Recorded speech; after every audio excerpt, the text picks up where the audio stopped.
नमस्कार। गायत्री स्नातकोत्तर कॉलेज सांचौर की ऑनलाइन क्लास में आप सभी का स्वागत है। प्रिय विद्यार्थियों, आज हम बीए पार्ट सेकंड में यूरोप में औद्योगिक क्रांति के कारण आए परिवर्तनों का अध्ययन है वो करेंगे। औद्योगिक क्रांति से क्या परिवर्तन आए थे उसका अध्ययन करेंगे।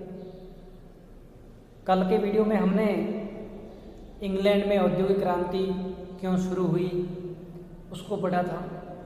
आज हम औद्योगिक क्रांति होने से क्या परिवर्तन आए उसका अध्ययन है वो करेंगे। तो देखिए, उस समय पूरे यूरोप में उद्योगों का सूत्रपात करने पर ध्यान दिया जा रहा था और इससे लोगों के पास धन बढ़ रहा था। लोग अधिक मुनाफा कमा रहे थे। इसी कारण वहाँ पर कई प्रकार के परिवर्तन भी देखने को मिले थे। समाज में एक नया बदलाव सा आ रहा था जिसका हमें वो अध्ययन कर रहे हैं। इसमें नंबर 1, पुनरुत्थान और भौगोलिक खोजें। औद्योगिक क्रांति से लोगों के जीवन में परिवर्तन आया, लोगों के पास धन बढ़ा, तो लोगों ने और भी अधिक मुनाफा कमाने के लिए नए नए क्षेत्रों की खोज को बढ़ावा दिया। इससे लोगों में उत्साह आया, प्रेरणा आई और उन्होंने नई नई भौगोलिक खोजें स्थापित करनी शुरू की। दूसरे महाद्वीपों में अपनी नई नई बस्तियां बसाई और इन बस्तियों के साथ व्यापार वाणिज्य का कार्य शुरू किया और इसके लिए बड़ी मात्रा में उत्पादन की आवश्यकता का अनुभव होने लगा था। उत्पादन करने के लिए बड़ी संख्या में मशीनों का निर्माण हुआ, यंत्रों का निर्माण हुआ। इससे उत्पादन में एक विस्तृत क्रांति है वो आई थी। दूसरा कारण अपन देख सकते हैं, जनसंख्या में वृद्धि। तो देखिए, यूरोप की जनसंख्या एकदम तेजी से बढ़ने लगी और इस तेजी से बढ़ती जनसंख्या का मुख्य कारण था औद्योगिक क्रांति। क्योंकि ज्यों-ज्यों यूरोप की जनसंख्या बढ़ती गई, त्यों-त्यों रोजी रोटी की समस्या भी बढ़ती गई थी। क्योंकि अब कृषि के द्वारा बढ़ती हुई जनसंख्या को रोजी रोटी देना संभव नहीं था, अतः अधिकाधिक लोग उद्योग धंधों की ओर बढ़ने लगे। दूसरी बात यह थी कि जनसंख्या की वृद्धि के कारण दैनिक उपयोग की वस्तुओं की मांग भी बहुत अधिक बढ़ गई थी और इस बढ़ती हुई मांग ने मनुष्य को औद्योगिक विकास के लिए प्रोत्साहित किया और इससे उद्योग धंधों में विकास हुआ और उद्योग धंधों में कार्य करने के लिए कुशल मजदूर व कारीगर उपलब्ध होने लगे। और जनसंख्या बढ़ने के बावजूद भी उन्हें रोजगार की कोई चिंता है वो अब नहीं रही थी। तीसरा कारण अपन देख सकते हैं, यूरोप के रहन सहन में परिवर्तन आना। देखिए, पहले जब यूरोप में औद्योगिक क्रांति का सूत्रपात नहीं हुआ था तो वहाँ के रहन सहन में काफ़ी पौराणिकता थी। लोग अनावश्यक खर्च नहीं करते थे। लेकिन जब उनके पास उद्योग हो गए, धन बढ़ गया, मुनाफा अधिक होने लगा, तो उन्होंने जीवन को अधिक सुखकर बनाने के लिए अपने रहन सहन में भी वृद्धि की। भौतिक सुख सुविधाओं पर विशेष ध्यान दिया जाने लगा ताकि वे अपने जीवन को अधिक से अधिक सुखी बना सके। जैसे जैसे मनुष्य को सुविधा मिलती रही, वैसे वैसे मनुष्य के रहन सहन में भी वृद्धि हुई, उन्नति हुई, विकास हुआ। इससे उसकी आवश्यकताएं भी बढ़ी और बढ़ती हुई आवश्यकताओं से औद्योगिक विकास को बल मिला था। वस्तुओं के उत्पादन की वृद्धि ने भोग विलास की सामग्री का सृजन कर लिया था, अर्थात वो सामग्री जिससे सुखकर जीवन यापन है वो किया जा सके। अमीर लोग जिनके पास धन का अभाव न था,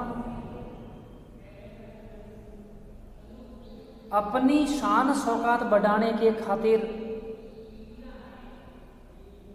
अत्यधिक मात्रा में भोग विलास की वस्तुएं खरीदने लगे। टीवी, फ्रिज, एसी, कूलर, ऐसी महंगी हायर परचेज वस्तुओं को लोग अधिक से अधिक खरीदने लगे। इस प्रकार मांग बढ़ती गई और बढ़ती हुई मांग के साथ साथ औद्योगिक विकास भी होता गया। अब अगला अपन देखते हैं, फ्रांसीसी क्रांति को बल मिला। तो देखिए, फ्रांस में औद्योगिक क्रांति होने से लोगों के पास धन बढ़ा, विभिन्न लोगों का आपस में संप्रेषण हुआ और इससे वहाँ के लोगों में है वो जागृति आई थी। इसलिए फ्रांसीसी क्रांति में औद्योगिक क्रांति का महत्वपूर्ण योगदान माना जाता है। नेपोलियन बोनापार्ट ने अपनी महत्वाकांक्षा की पूर्ति के लिए पूरे यूरोप को युद्ध में धकेल दिया और इस उलझन को सुलझाने का भार इंग्लैंड पर डाल दिया।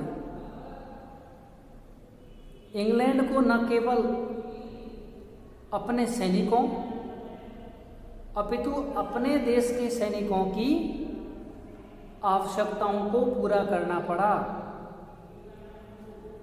इसके लिए उत्पादन के तरीकों में सुधार करना शुरू किया और युद्ध समाप्ति के बाद इंग्लैंड में बेकारी फैल गई और इस बेकारी को दूर करने का उपाय था उद्योग धंधों का विकास करना और उत्पादन बढ़ाना। अब तैयार माल को खपाने के लिए दूसरे देशों के बाजार ढूंढने पड़ते थे। कच्चे माल की मंडियां ढूंढनी पड़ती थी। इसके लिए उपनिवेश बसाने पड़े और इस प्रकार एक स्थान से दूसरे स्थान पर मानव का आपस में संपर्क बढ़ा और इसी संपर्क के कारण फ्रांस में क्रांतिकारी परिणाम देखने को मिले। फ्रांस के नागरिकों ने अपने शोषण के खिलाफ क्रांतिकारी कदम उठाए थे। अगला है औद्योगिक क्रांति के परिणाम स्वरूप यूरोप में एक नए व्यापारी वर्ग का उदय हुआ। तो देखिए, पुनरुत्थान के कारण व्यापार वाणिज्य का विकास हुआ, सामंती व्यवस्था और धार्मिक अंधविश्वासों का प्रभाव समाप्त हुआ और इन सब परिवर्तनों के परिणाम स्वरूप व्यापारिक वर्ग का उदय हुआ। यह वर्ग काफी धनी था और अपने धन को उत्तरोत्तर उत्पादन और धनोपार्जन में लगाना चाहता था। इसके लिए आवश्यक था कि वे उन अन्वेषकों की मदद करें जो अपनी खोजों से उनके उत्पादन की मात्रा बढ़ाने में योगदान दे सके।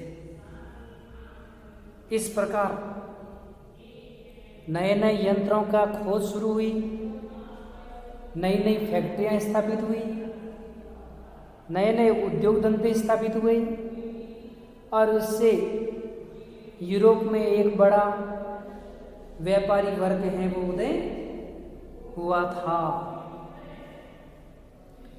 अब इसके बाद हम देखते हैं यूरोप में राष्ट्रीयता का विकास। देखिए, जैसे जैसे यूरोप में औद्योगिकरण हुआ, उद्योग धंधे स्थापित हुए और एक देश का दूसरे देश से, एक महाद्वीप का दूसरे महाद्वीप से संपर्क हुआ, लोगों के पास धन बढ़ा, लोगों के विचार बदले और ऐसी स्थिति में वे अपने सुख के लिए वे अपने आप को एकता के सूत्र में बांधने के लिए उनमें राष्ट्रीयता की भावना का विकास हुआ। अब देखिए, प्रत्येक देश का निवासी यही चाहता था कि उनका देश अन्य देशों की तुलना में प्रगति करे, उन्नति करे और इसके लिए उन्होंने अपने देश के लिए विकास के लिए हर संभव कोशिशें वो की थी। अपने देश का साम्राज्य विस्तारित हो, लेकिन इन सब के लिए उन्हें अधिक उत्पादन की आवश्यकता थी, क्योंकि उन्नति का मार्ग अब बदल गया था।